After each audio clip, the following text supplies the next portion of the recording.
बंधुओं, संसार में प्रेम सबसे करो, लेकिन ममता किसी से भी मत करो, क्योंकि आपने जिससे ममता कर ली, समझ लो अगले जन्म में वही हो आप।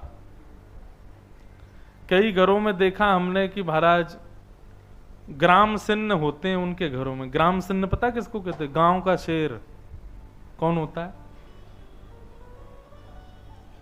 वही होते हैं ग्राम सिन्न। ग्राम सिन्न की बड़ी सेवा होती है घर में। उसको गले से लगा के रखेंगे, उसको बेड पे सुलाएंगे अपने पास में, उसको संग ही भोजन कराते हैं। कई लोग तो उसको जो है बिल्कुल बेटा, उसको कह दो भैया आपका कुत्ता बड़ा प्यारा, बोले खबरदार बेटा है हमारा, उसको बेटा बोलते हैं। इतनी ममता तो लोगों को इंसानों से नहीं होती जितनी उस जानवर से हो जाती है। हमारे पूज्य पिताजी महाराज कहते हैं, बुरा मत मानिएगा, लेकिन जिन घर में ऐसे होते हैं, समझो अगले जन्म में वो अपनी तैयारी कर चुके हैं, वो भी किसी ना किसी घर में उसी रूप में जाने वाले हैं। प्रेम सबसे करो, किसी से भी प्रेम करने की मना नहीं है, लेकिन ममता, आसक्ति केवल और केवल ठाकुर जी, इसके अलावा किसी से नहीं। भरत जी महाराज एक हिरण के बच्चे में आसक्त हो गए, हिरण बनना पड़ा उनको। हिरण बनकर के उन्होंने फिर से अपने प्राण त्यागे, तो तीसरे जन्म में वे एक विप्र कुल में एक बालक बन के प्रकट हुए। लेकिन बचपन से ही उन्होंने जड़ता का प्रदर्शन किया, मतलब कुछ भी अच्छा नहीं करते थे तो सब उनको जड़ जड़ जड़ कहते थे, इसलिए उनका नाम जड़ भरत पड़ गया। थे परम ज्ञानी, सब पता था उनको संसार में, लेकिन एक कहावत है, बहुत ध्यान से सुनना, जो अपनों सुख चाहे हो तो मूर्ख बन के रहो। यदि अपना सुख चाहते हो तो जितना हो सके मूर्ख बन के रहो। ज्यादा ज्ञानी बन के रहोगे, ज्यादा ध्यानी बन के रहोगे, ज्यादा ही श्रेष्ठ बन के रहोगे, संसार बड़ा खतरनाक है महाराज। एक बाबा थे, वो बाबा अपनी कुटिया में रहते थे, कहीं नहीं जाते थे, बड़ी सिद्धियां थी उनके पास, सिद्ध महात्मा थे। एक व्यक्ति उनकी कुटिया के बाहर आके जोर जोर से रोने लगा। वो रो तो किसी और भाव से रहा था, लेकिन बाबा ने जैसे ही रुदन सुना तो संत हृदय नवनीत समाना, संत से सुना नहीं गया, तुरंत बाहर आ गए। अरे बेटा क्यों रो रहे हो? बोले क्या बताऊं, पत्नी छोड़ के चली गई, बच्चे सुनते नहीं है, व्यापार सब बेकार हो गया, घर मेरा बिक गया, सब कुछ खत्म हो गया, अब तो लगता है जीवन में कोई सार नहीं बचा महाराज।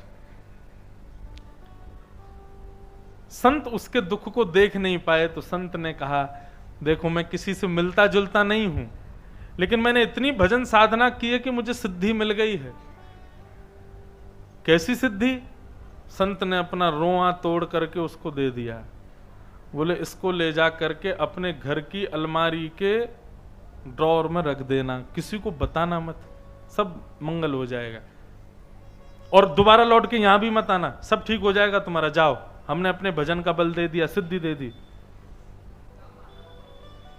व्यक्ति लौट करके गया, उसने जा करके वो रोआ अपनी अलमारी में रख दिया, और देखते ही देखते महाराज धीरे धीरे उसका घर भी बन गया, पत्नी भी आ गई, बच्चे भी ठीक हो गए, व्यापार भी बढ़िया चल गया, करोड़पति बन गया, अब तो वो सबसे बड़ा आदमी बन गया। अब उसके मित्र यार दोस्त सब बोले, भैया यार तेरी तो स्थिति बड़ी खराब थी, इतना श्रेष्ठ कैसे हो गया? ऐसी मजाक मजाक में उसने बता दिया। बोले कि अरे एक महात्मा थे, मैं उनके पास गया, उन्होंने अपना रोआ तोड़ के दिया, उससे कृपा हो गई मेरे ऊपर। अब तो वो भी पहुंच गया वहां पे, वो भी जाके रोने लगा। वो उसने रोना शुरू किया तो महात्मा ने उसको भी रोआ दे दिया, कहा किसी को बताना मत। उसने भी अपने मित्रों को बता दिया, मित्र सब पहुंच गए। देखते ही देखते पूरा गांव इकट्ठा हो गया वहां पे। महात्मा अपनी खिड़की खोल के कहें क्या चाहिए? बोले आपके रोए चाहिए। महात्मा भीतर बंद हो गए, बोले मैं कहां जाऊं, इतने रोए तोड़ के कैसे दूं?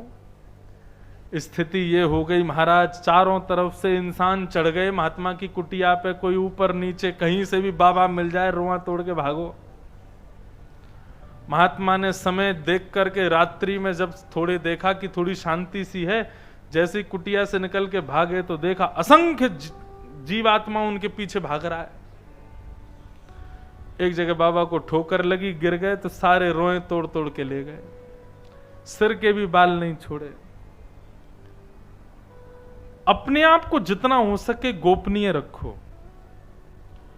कई लोग अपने ज्ञान का प्रदर्शन, अपने भाव का प्रदर्शन, अपने वैराग्य का प्रदर्शन, अपनी योग्यताओं का प्रदर्शन बहुत कर देते हैं। और एक बात बताऊं, जो ज्यादा अपनी योग्यताओं का प्रदर्शन करते हैं, संसार भी उनको ज्यादा ही ग्रसित करके रखता है। जितना हो सके छुपा रुस्तम बन के रहो, छुपाओ खुद को।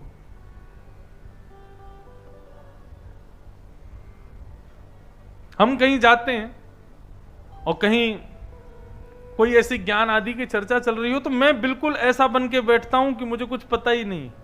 और यही होना चाहिए। क्यों बताना सबको कि हम ज्ञानी, क्यों बताना कि हमको सब पता है, क्यों बताना कि हमें तो सब आता है। जो अपनों सुख चाहे हो तो मूर्ख बन के रहो। आज यदि अच्छी चाय बना दी तो फिर रोज की ठेकेदारी आपकी बन जाएगी, रोज तुम ही बनाओ। इसलिए यदि बचना चाहते हो तो पहले दिन ही ऐसी बना के पिला दो कि दोबारा आपसे ना कहा जाए। तो बंधुओं, इस प्रकार जड़ भरत जी महाराज बिल्कुल जड़ बन के रहते थे। जानते सब थे, लेकिन सबको ऐसा दिखाते थे कि मुझे कुछ आता ही नहीं। ऐसे जड़ भरत जी का प्रसंग आता, बड़ा सुंदर प्रसंग है जड़ भरत जी का। वे जड़ भरत जी महाराज रहुगण से मिलते हैं और रहुगण को सुंदर ज्ञान उपदेश प्रदान करते हैं। और रहुगण जड़ भरत संवाद का मूल जो उसका सारभूत है वो ये श्लोक है। रहुगण जी जड़ भरत से पूछते हैं कि आप इतने ज्ञानी होके भी जड़ता में कैसे रह लेते हो, और इतना ज्ञान होने के बाद भी आपको अहंकार क्यों नहीं है? इतना ज्ञान होने के बाद भी आप संसार की माया से कैसे बच रहे हो? मुझे कृपा करके बताओ। तब जड़ भरत जी कहते हैं, रहो गणित तपसा नयाति न चेत् जया निर्वपणा गृहीत्वा न छन्दसा नैव जलाग्निसूर्यै विनामः पादरजोऽभिषेकम्। राजन, ज्ञान है तुम्हारे भीतर, वैराग्य है तुम्हारे भीतर, योग्यताएं हैं तुम्हारे भीतर, लेकिन ये योग्यताएं, ये ज्ञान, ये सब कुछ भी जो तुम्हारे भीतर है, ये सब तुम्हारे रक्षक कब बनेंगे? ये सब तुमको संसार की माया से विलग कब रखेंगे? जब तुम किसी के सामने झुक के रहोगे, संत चरणों की रज को बार बार अपने माथे से लगाओगे, सदैव दीन भाव में रहोगे, तब तुम्हारी योग्यताएं तुम्हारी रक्षा करेंगी। नहीं तो तुम्हारी योग्यताएं ही तुम्हारा भक्षण कर लेंगी। क्या योग्य रावण नहीं था?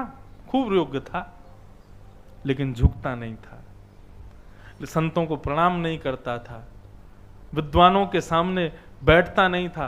क्यों भागवत कथा में व्यासपीठ ऊपर और श्रोताजन नीचे बैठते हैं?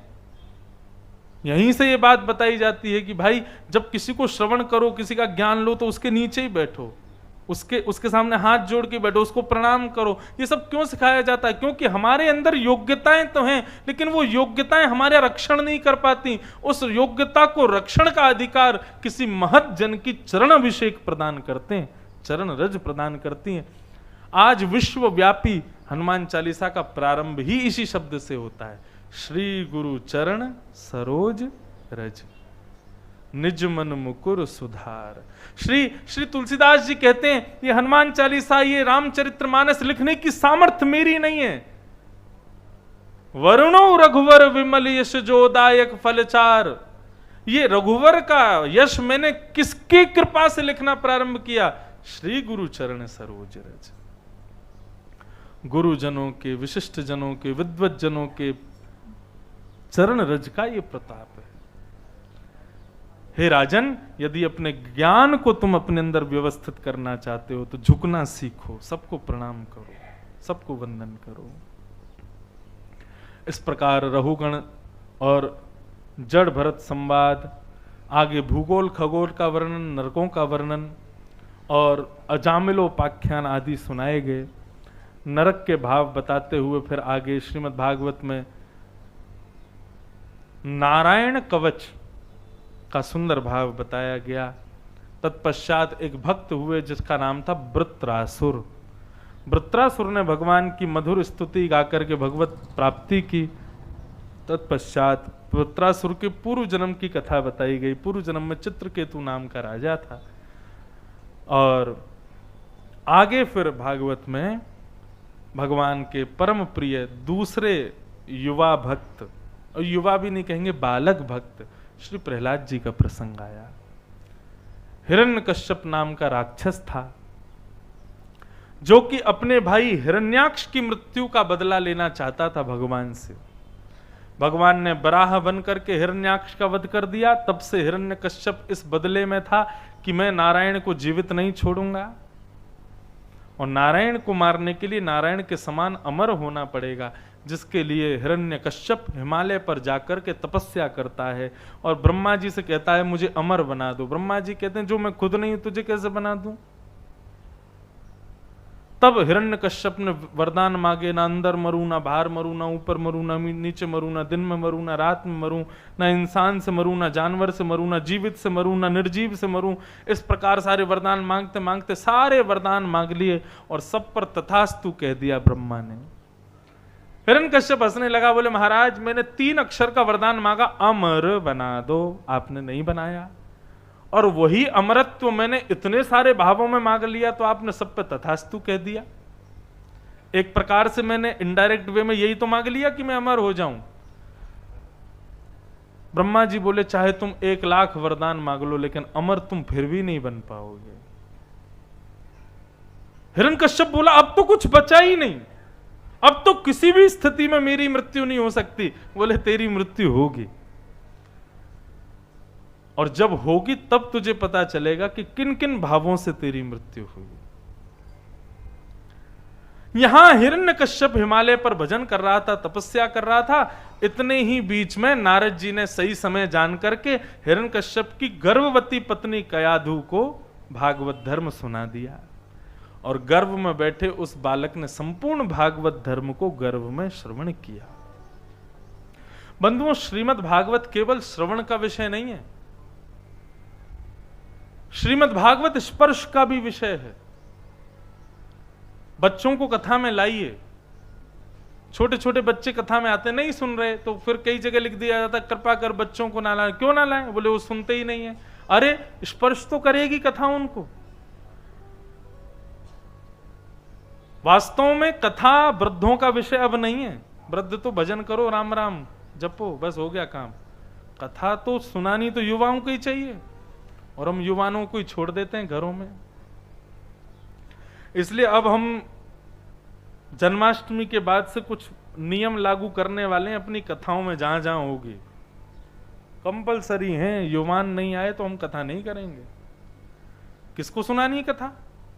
आप लोग तो सब 20, 25, 30 साल में निकल लोगे, फिर कौन सुनेगा कथा? ये धर्म का रक्षक कौन है? आज का युवानी ही तो है। हम राम मंदिर के लिए लड़ तो इतने रहे, इतने लोगों ने बलिदान तो दे दिया। राम मंदिर बन के 5-10 साल में तैयार हो जाएगा। सारे वैष्णव भक्त तो 10-20 साल में हम सब चले जाएंगे, फिर कौन जाएगा मंदिर? आज के बच्चों को यह नहीं पता कि गीता का उत्पन्न कहां से हुई, गीता का प्रादुर्भाव कहां से हुआ।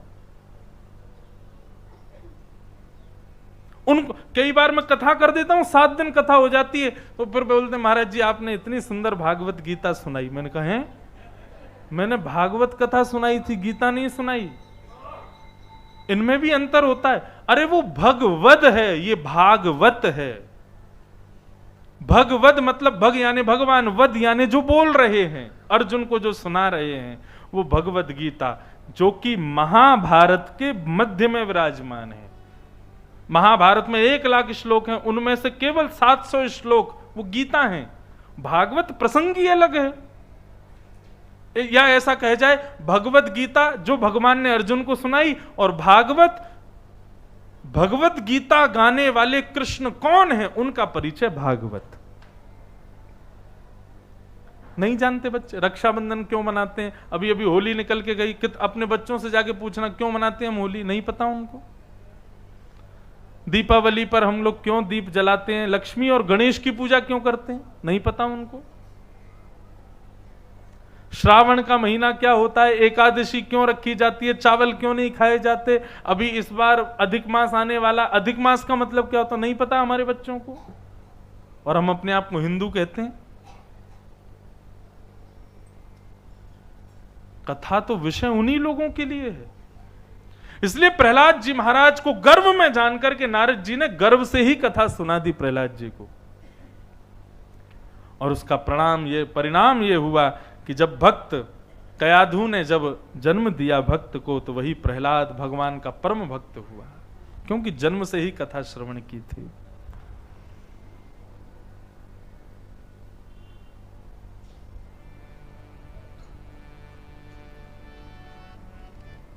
धीरे धीरे प्रहलाद जी महाराज परम भक्त हुए, और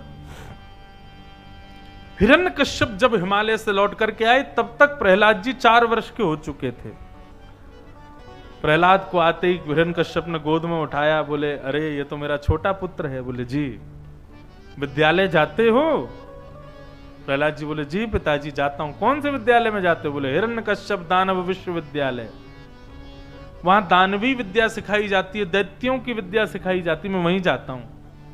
बोले अच्छा चलो बेटा आज मुझे कुछ अच्छी बात सुनाओ। जैसे ही प्रहलाद ने हिरण्यकश्यप ने कहा अच्छी बात सुनाओ, तो प्रहलाद जी को तो अच्छी बातें वो लगती थी जो नारद जी ने सुनाई हैं। अच्छा पिताजी आप सुनेंगे? बोले हाँ मैं सुनूंगा।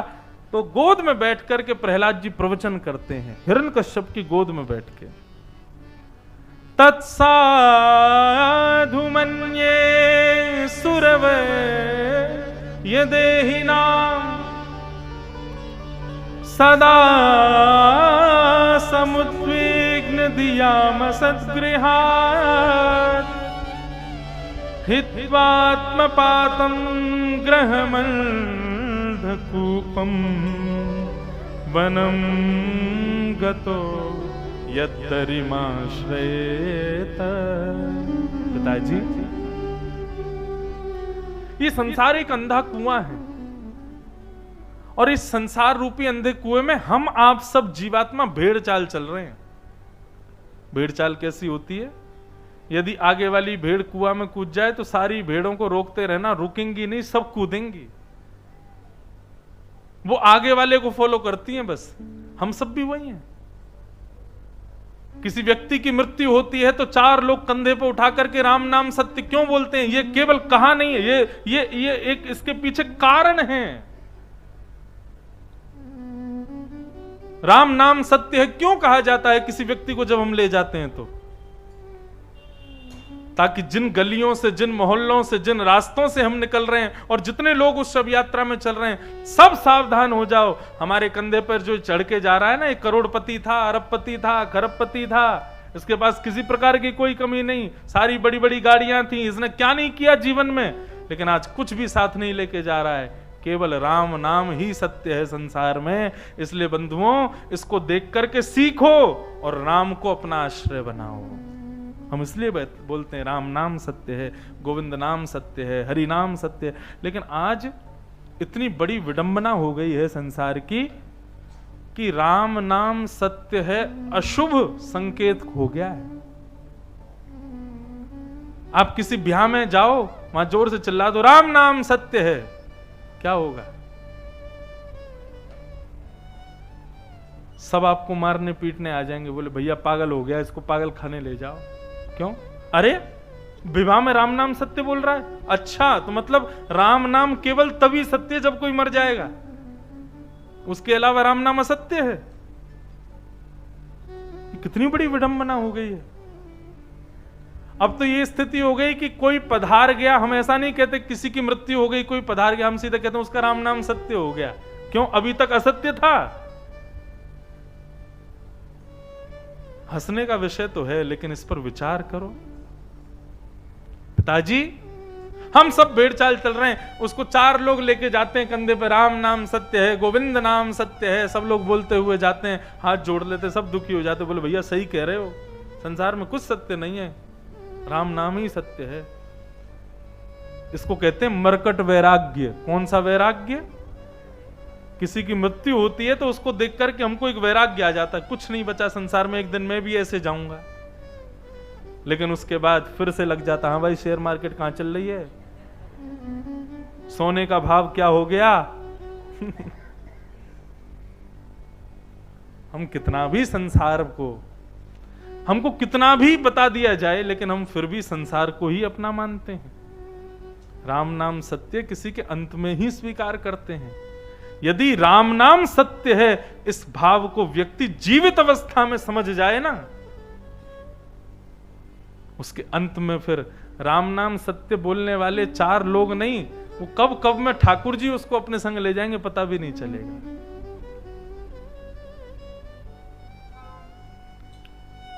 पिताजी, हम सब अपने आगे लोगों को मरता हुआ देखते हैं और हम सब जानते हैं एक दिन हम भी ऐसे होने वाले हैं, लेकिन फिर भी हम ठाकुर जी का स्मरण नहीं करते, फिर भी हम अपनी दूषित आदतों को सुधारते नहीं, बुरी आदतों को सुधारते नहीं, अपने आप को स्वच्छ करते नहीं, वन में जाते नहीं, हरि का स्मरण करते नहीं। ये बहुत गलत बात है पिताजी। व्यक्ति का श्रेष्ठ कर्म ये कि समय पूर्ण हो, अंतिम श्वास निकले, उससे पहले पहले वनम गतः यद्दरिमाश्रयेत, वन में जाकर के अपने आप को सुधारने का प्रयास करना चाहिए। उसने जितने अपराध किए जीवन में, सबको शुद्ध करने का उसको प्रयास करना चाहिए। हिरण्यकश्यप हंसने लगा। कौन सिखाता तुमको ये सब? कोई नहीं पिताजी, बस आपने पूछा कोई अच्छा बताओ तो मैंने बता दिया। विद्यालय के गुरुजियों को बुलाया, बोले इसको लेके जाओ, 1 साल का समय दे रहा हूं, 1 साल बाद अगर इसने फिर से ऐसी कोई बात की, तुम लोगों को जीवित नहीं छोड़ूंगा। प्रहलाद जी 1 साल के लिए फिर पढ़ने गए। गुरुदेव पैर पूजे, प्रहलाद बेटा तू पिता से जाके हरि की चर्चाएं मत किया कर, हम जो तुझे दानवी विद्या सिखाते हैं ये सब बताया कर। प्रहलाद जी बोले क्या करूं, मैं सीख तो सब जाता हूं, लेकिन जब मुझसे कोई कुछ ऐसा पूछता है कि कुछ सुनाओ तो मेरा मन होता है हरि की चर्चा ही सुनाऊं। अब की बार खूब पढ़ा लिखा करके भेजा प्रहलाद को।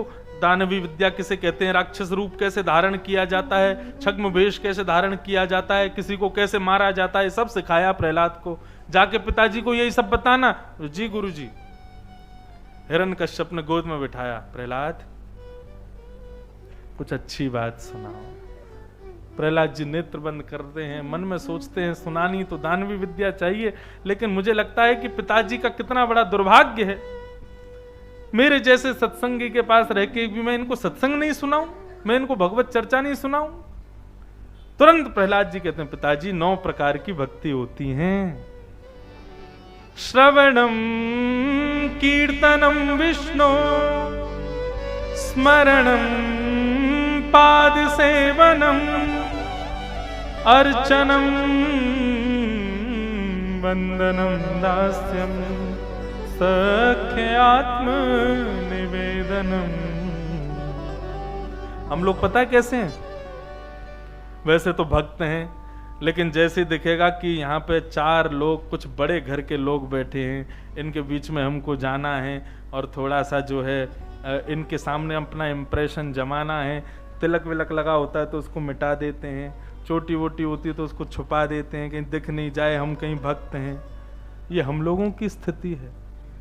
और प्रहलाद चाह करके भी दानव है, लेकिन फिर भी अपनी भक्ति को छुपा नहीं पा रहे।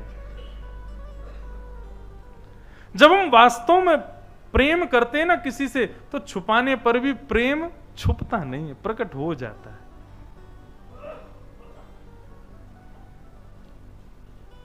प्रहलाद जी नहीं छुपा पा रहे, और आज स्थिति ये हुई, हिरण्यकश्यप को आया क्रोध और उठा करके अपने पुत्र को दूर पटक दिया और आज्ञा दे दी, इसको जीवित नहीं देखना चाहता मैं, मार दो इसको। कितना बड़ा कष्ट का समय रहा होगा प्रहलाद जी के लिए, अपने ही पिता के द्वारा 5 वर्ष की आयु में ऐसा सुनना कि इसको मार दो।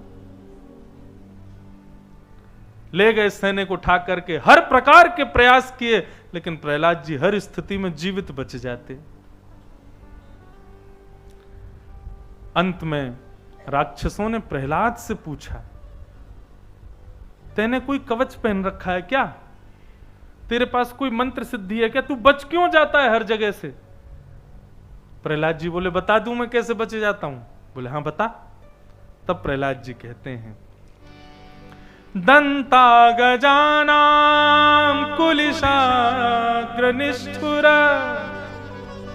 शीर्णायते ते नवलम ममैतत् महाविपत्ताप विनाशनोऽयं जनार्दनानुस्मरणानुभाव।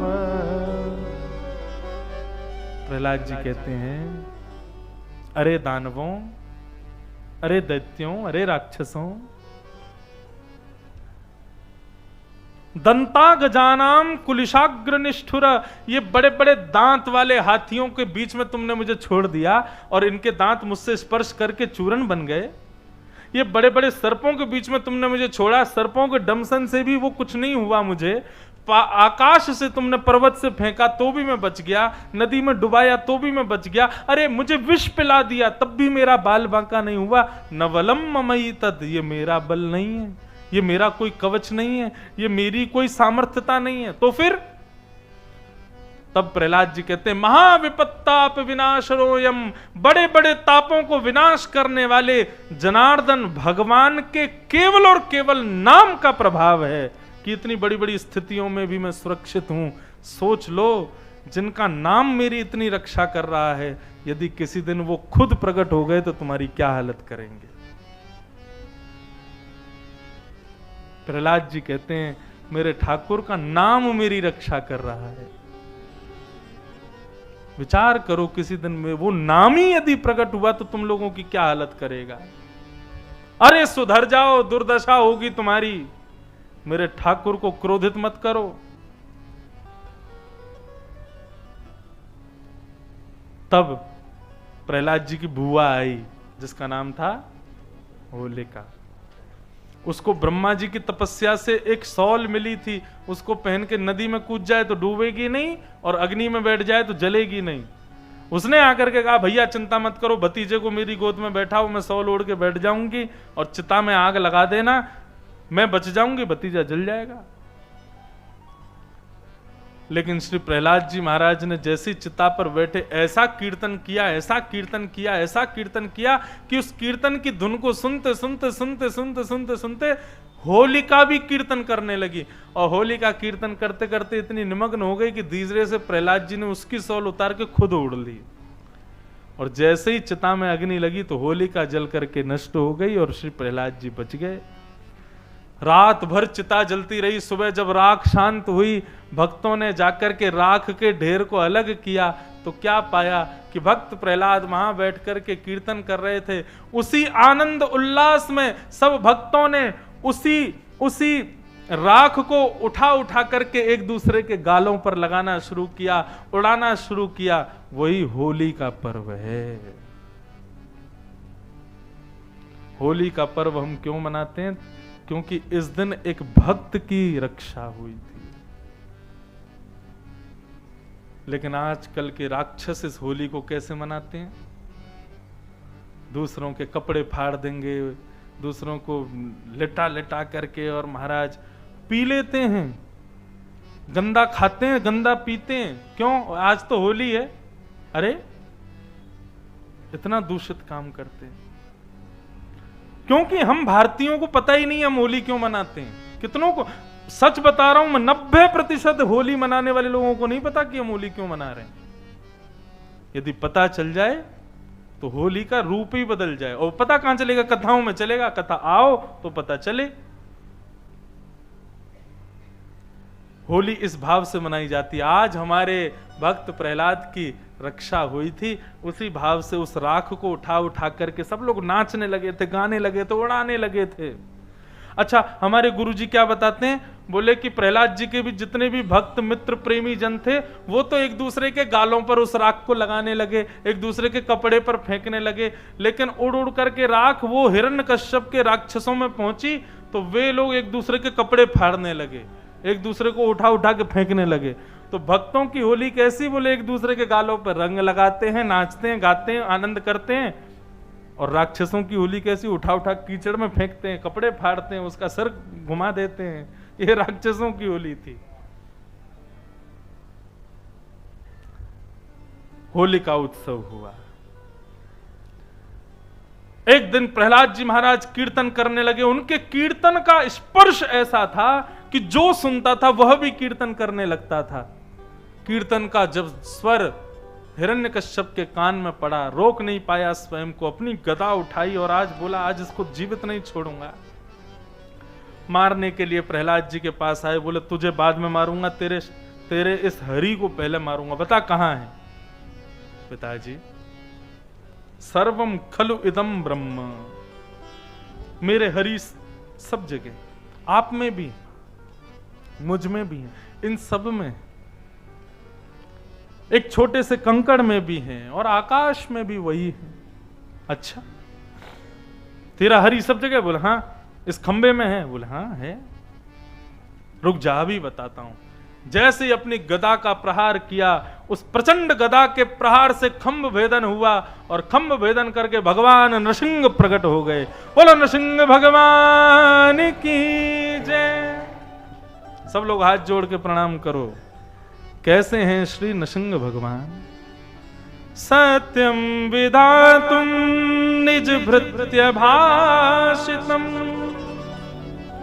व्याप्तिम च भूतेष्वखिलेषु चात्मनः अदृश्यतात्यद्भुत रूपमद्वहम् स्तंभे सभाया न मृगम न मानुषम। आज ऐसा अद्भुत रूप प्रकट हुआ जो कभी देखा नहीं है और कभी सुना भी नहीं है। कैसे बने भगवान? नरसिंह। शरीर तो नर जैसा और रूप सिंह जैसा। एक महाराज जी कह रहे थे, बोले भगवान नरी बन के आ जाते और जब सिंह बन के आना ही था तो पूरे सिंह ही बन के आते, नरसिंह क्यों बने? बोले ठाकुर जी एक प्रहलाद के लिए नहीं, हिरण्यकश्यप के लिए भी तो आए।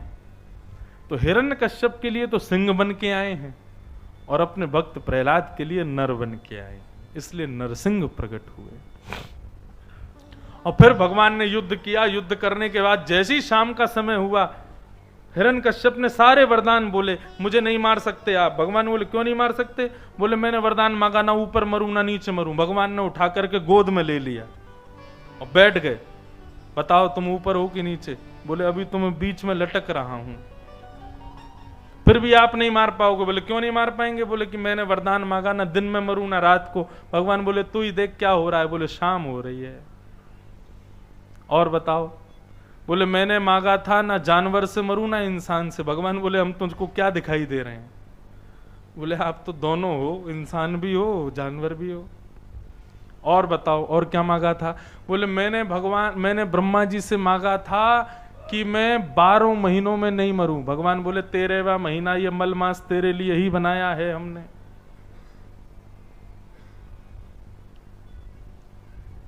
फिर भी आप मुझे नहीं मार सकते। क्यों नहीं मार सकते? मैंने वरदान मांगा है कि ना मैं जीवित से मरूं और ना मैं निर्जीव से मरूं। सजीव और निर्जीव दोनों मुझे नहीं मार सके। भगवान बोले मानव के शरीर में 2 अंग ऐसे होते हैं जो जीवित भी हैं और निर्जीव भी हैं, पहले केश और दूसरे नाखून। हम इसी से तेरा वध करेंगे। और ऐसा कहते ही भगवान ने अपने प्रचंड नखों को प्रकट किया और पेट विदीर्ण करके, जैसे एक शेर हाथी का वध कर देता है, ऐसे हिरण्यकश्यप के पेट को विदीर्ण करके भगवान ने उसकी अंतड़ियों को निकाल दिया और वध कर दिया हिरण्यकश्यप का। क्रोध में भर गए भगवान नृसिंह। तीनों लोक कांपने लगा आज ठाकुर जी के क्रोध को देख करके। ब्रह्मा जी गए, ठाकुर जी नहीं रीझे। शंकर जी ने जाकर के रिझाने का प्रयास किया, नहीं माने। कहां तक कहें, हनुमान जी भी गए कि ठाकुर जी क्रोध शांत करो, लेकिन आज भगवान ने किसी की नहीं सुनी। ब्रह्मा बोले यदि अभी ठाकुर जी का क्रोध शांत नहीं हुआ, नूतन प्रलय हो जाएगा, पूरी पृथ्वी रसातल में चली जाएगी, भगवान का क्रोध शांत करो। लेकिन यहां तो भगवान नृसिंह ये देख रहे हैं, वो देख रहे हैं, और महाराज क्रोध में भर रहे हैं।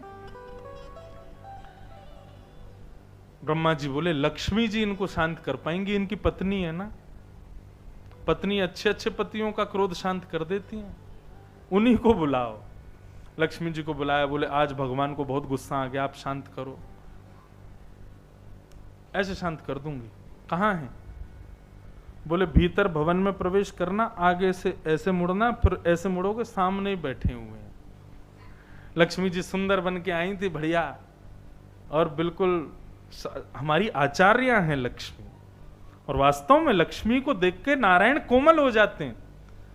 लेकिन जैसे ही लक्ष्मी ने प्रवेश किया हिरण्यकश्यप के भवन में, सामने सिंहासन पर विशाल विकराल स्वरूप ठाकुर जी का नृसिंह रूप में बैठे हैं। और महाराज रूप का वर्णन ऐसा आता है कि हिरण्यकश्यप का पेट विदीर्ण किया तो रक्त की छींटें उछली, तो ठाकुर जी के मुखमंडल पर जो बब्बर शेर की तरह ऐसे बाल होते हैं, उनमें वो छींटें लगे हुए थे, हाथों में पूरे रक्त लगे थे, और ठाकुर जी की आंखें बिल्कुल ताम्र वर्ण की हो रही थीं। तो देख करके अच्छे अच्छों का भय निकल रहा था। जैसे ही लक्ष्मी गई, हमारे गुरु जी कहते हैं कि भगवान ने तो उनको बुलाया था, इधर आओ, लेकिन शेर किसी को यदि बुलाएगा तो कैसे बुलाएगा? धाड़ के ही बुलाएगा। तो जैसे ही भगवान नृसिंह ने कहा इधर आओ, लक्ष्मी जी को 2 पटक तो वहीं लग गई, भागी और ब्रह्मा जी से बोली मजाक करते हो मेरे साथ में, किसको बैठा दिया है? बोल रहे हो मेरे पति है नारायण है। ये कोई नारायण है? अत्यंत कोमल हमारे पतिदेव नारायण, उनको तुम ये बब्बर शेर को मेरा पति बताते हो? बोले महाराज क्या बताएं देवी, आज यही हैं आपके पतिदेव। लक्ष्मी तो भागी, सीधी वैकुंठी पहुंची, बोली ये नहीं है मेरे नारायण। कोई शांत नहीं कर पाया, चिंता होने लगी ब्रह्मा को। तब ब्रह्मा जी गए प्रहलाद के पास और कहा प्रहलाद, आज ठाकुर जी के क्रोध को शांत करने में केवल तुम्हारी सामर्थ्य है, तुम जाओ भगवान का क्रोध शांत करो प्रहलाद। तब नन्हे से प्रहलाद जी उस भयावह अवस्था में ठाकुर जी के सामने खड़े हो जाते हैं और ठाकुर जी के सामने खड़े होकर के भगवान की सुंदर स्तुति गाते हैं। छोटे से प्रहलाद जी नीची नजर करके अपनी तोतली भाषा में भगवान की स्तुति गा रहे हैं। ब्रह्मादय सुरगुणा मुनयो तसिद्धा सत्वैकतान मतयो वचसां प्रवाहै नाराधितुं पुरगुणै अधिना पिप्रो किं तोष्टुमर्हति समे हरिरुग्र जाते। छोटे से प्रहलाद भगवान के सामने खड़े हैं। जैसे ही प्रहलाद को देखा, प्रहलाद को देखते भगवान तो अपना गुस्सा उस्सा सब भूल गए, उठ करके गए, प्रहलाद को गोद में उठाया, हृदय से लगा लिया और ला करके सिंहासन पर लिपट करके भगवान बैठ गए प्रहलाद के साथ। और प्रहलाद जी से भगवान कहते हैं, प्रहलाद एक बात बताओ। जी भगवान। बोले तुमने देखा अभी यहाँ ब्रह्मा जी आए थे? बोले जी। शंकर जी भी आए थे? बोले हाँ। हनुमान जी भी आए थे? जी। और लक्ष्मी भी आई थी? बोले जी। बोले ये 5 शक्तियां हैं पृथ्वी की, और पृथ्वी नहीं तीनों लोकों की, ब्रह्मांड की, लेकिन ये 5 शक्तियां भी मेरे इस भयावह रूप को देख करके कांप रहे थे प्रहलाद, लेकिन तुमको डर क्यों नहीं लगा? मेरा इतना भयभीत रूप देख करके मेरे संग नित्य रहने वाली लक्ष्मी घबरा गई, डर गई, तुमको भय क्यों नहीं लगा?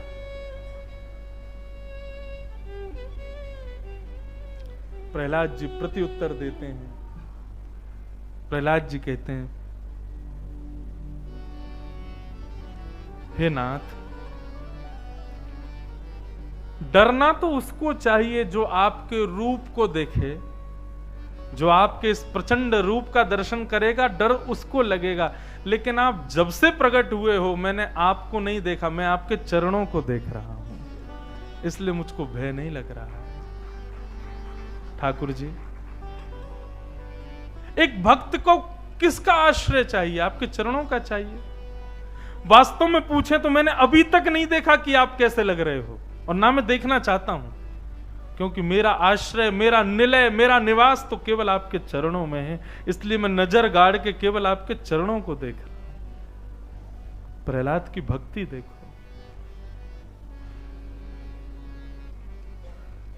भगवान के हृदय को लूट लिया प्रहलाद ने।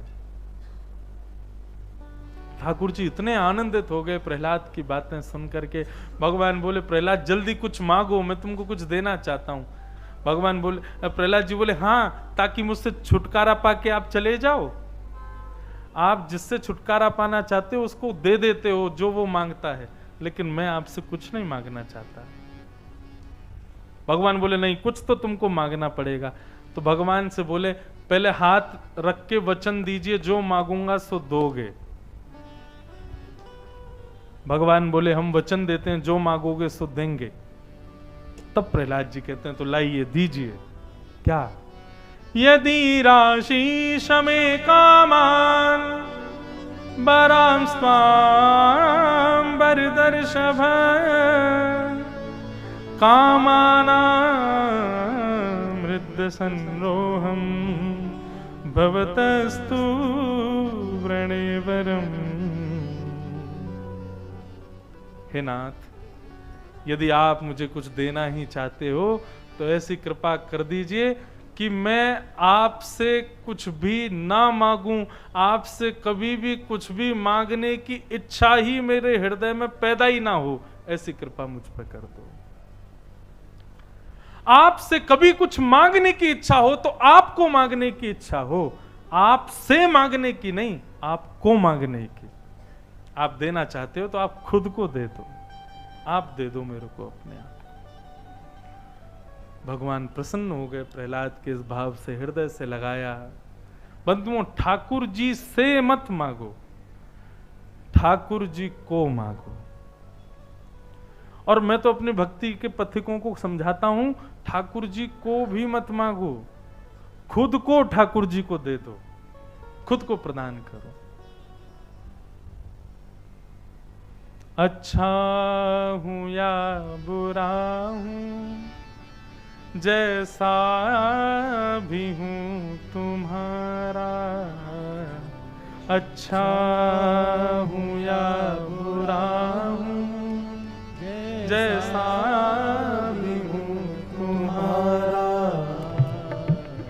ठुकराओ ना मुझे अब, ठुकराओ ना मुझे अब, ओ ठुकराओ ना मुझे अब, ठुकराओ ना मुझे अब। मैं चरणों में सर झुकाऊं, ठुकराओ ना मुझे। आओ सब लोग,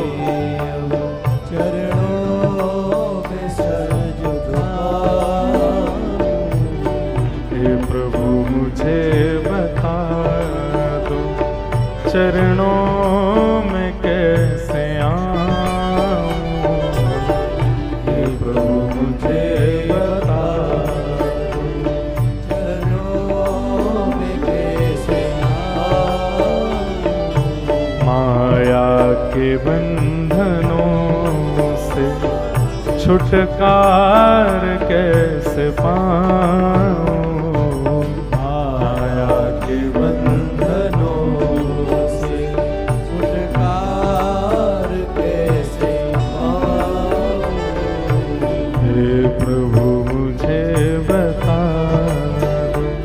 चरणों में कैसे आऊं, मुझे बता। ओ ना जानू कोई पूजन, अज्ञानी हूँ मैं भगवान। ना जानू कोई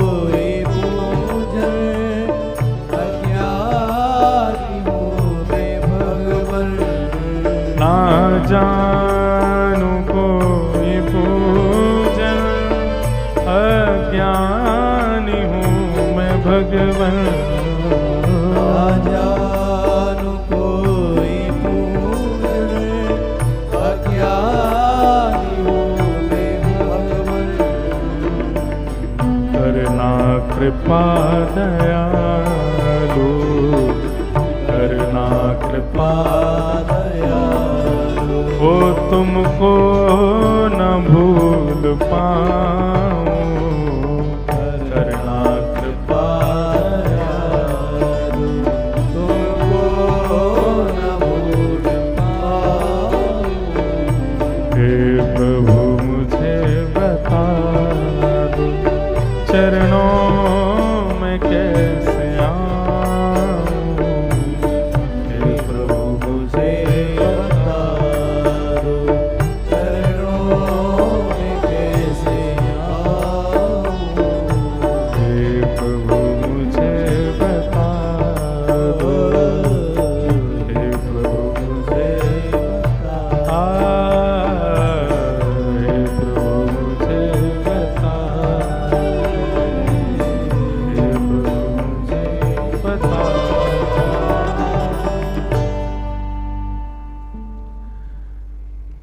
अच्छा हूं या बुरा हूं, जैसा भी हूं, हैं तो आपके ही हम। ठुकराओ ना मुझे अब चरणों में सर झुकाऊं। प्रहलाद जी ने कहा कि नाथ कुछ देना चाहते हो तो खुद को दे दो, और यदि खुद को नहीं दे सकते तो ऐसी कृपा कर दो कि आपसे कभी भी कुछ मांगने की इच्छा ही मुझ में नहीं आवे। मैं कुछ नहीं मांगना चाहता। प्रहलाद पर कृपा करके भगवान वहां से प्रस्थान कर गए।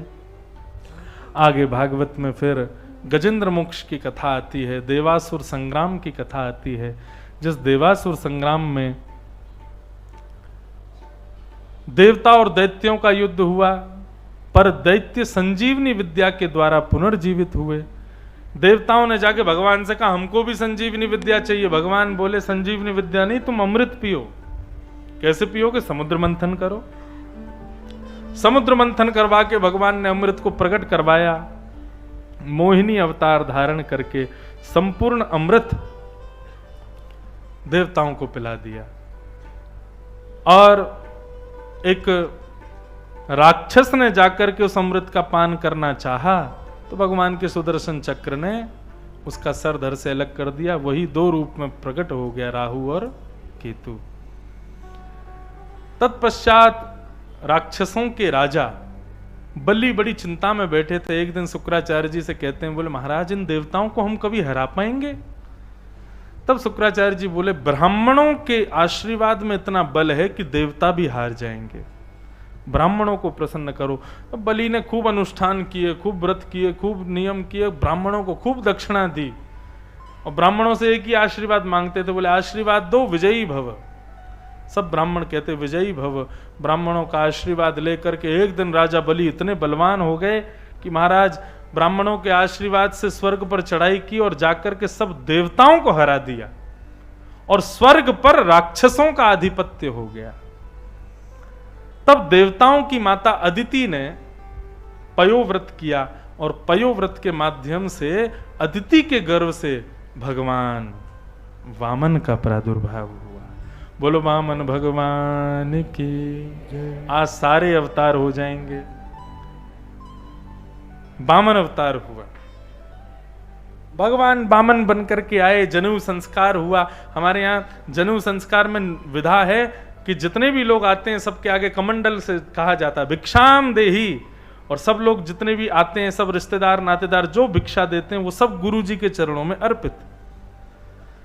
वामन भगवान ने भिक्षा लेकर के गुरु बृहस्पति के चरणों में अर्पित की। बृहस्पति बोले ये इस भिक्षा से काम नहीं चलेगा, ये दक्षिणा नहीं चाहिए। तो फिर यदि दक्षिणा लाना चाहते हो तो तीनों लोकों की दक्षिणा लेके आओ। तब भगवान वामन बलि के यज्ञ में पहुंचे। बलि ने भगवान वामन को देखा, पूछा महाराज मैं आपको क्या प्रदान करूं? आप कहो तो गांव दे दूं, आप कहो तो अब महल बनवा दूं, आपका ब्याह कर दूं, आदि आदि सब।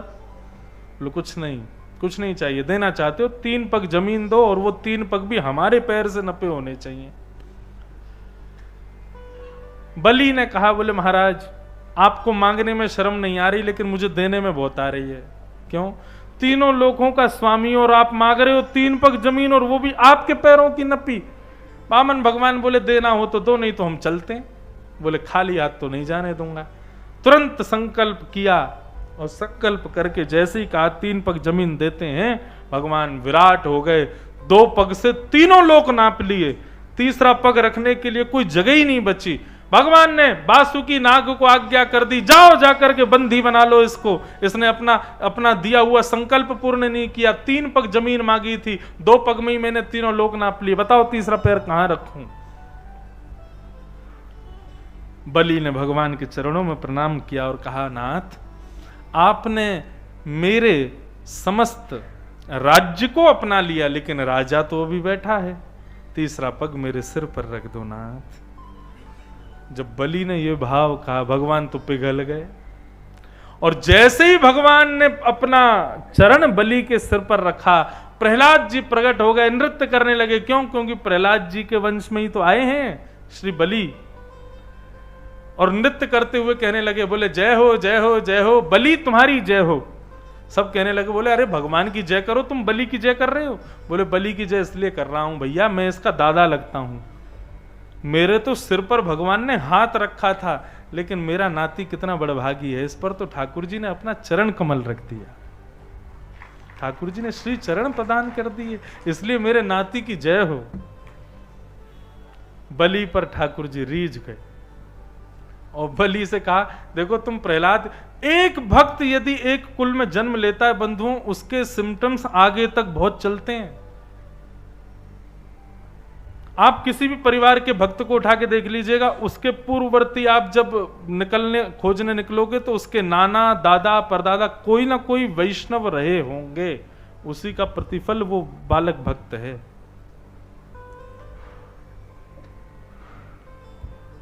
और कई बार वैष्णव परिवार में राक्षस जैसे बालक जन्म ले लेते हैं। वो क्यों?